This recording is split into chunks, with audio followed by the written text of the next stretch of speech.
Вот такой звук кондиционера появился.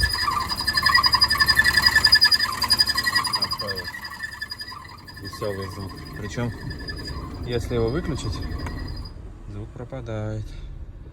А если его опять включить, звук появляется. Газку, если поддаем. Вот так вот. Компрессор сказал, больше не хочу. Придется брать новый.